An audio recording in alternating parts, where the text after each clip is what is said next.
Hello everyone.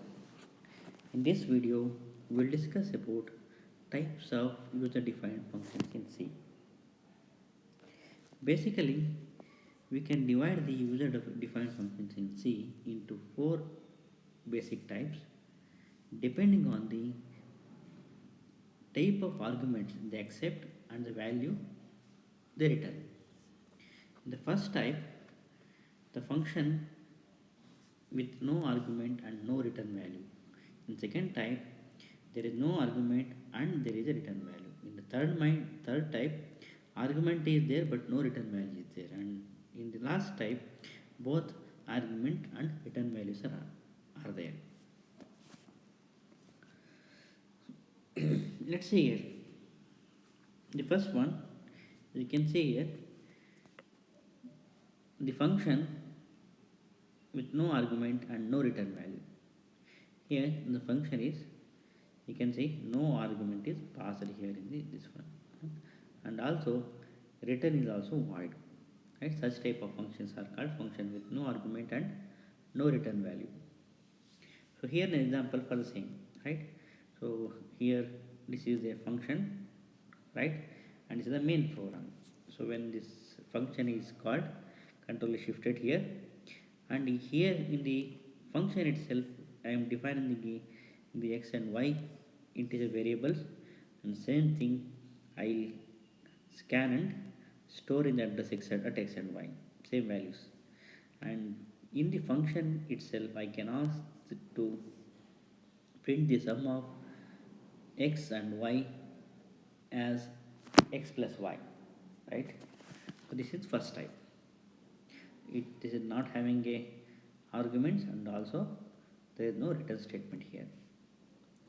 Next, second type, it does not have the argument and there will be a return value, right? We don't have to pass argument to this one, but definitely it will have a return value. Again, we take the example of summation of two numbers, right? This is the main program. Here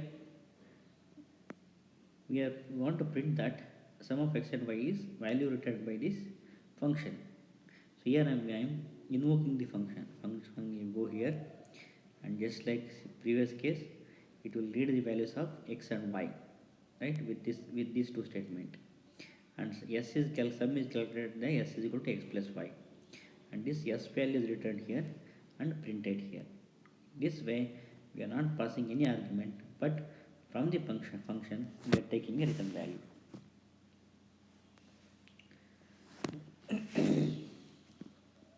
Similarly, in third case, in which we pass the arguments but we do not take back any return value,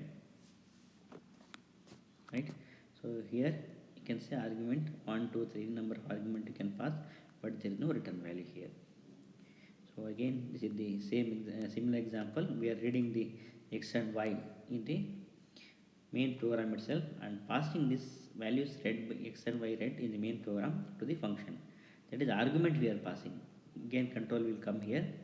It will calculate the sum of x and y is equal to x plus y and print the same, but it will not return anything. This is a function with argument and no return value. And lastly, we will discuss about function with argument and with return value, right? So here we are passing the arguments to the function and also we are taking a return value from the function. So let's understand this more clearly with an example. So here I am defining a function of integer data type, that is the data type of the value to be returned, and these are the variables to be passed from the main program, right? A return statement is x plus y return statement that we are expecting, right? So main program, we are reading the values of x and y with this scanf statement, and those values are stored in x. The value what we enter is stored in the address x and y, and through this one printf sum of percentage and percentage d is percentage d, that is sum of x comma y is validated by this function. Okay. From this one we are passing the arguments will go there, and the function will return x plus y. X plus y returned here is stored here, and finally what we get the output is sum of 0 and 0 is 0, that is if we enter 0.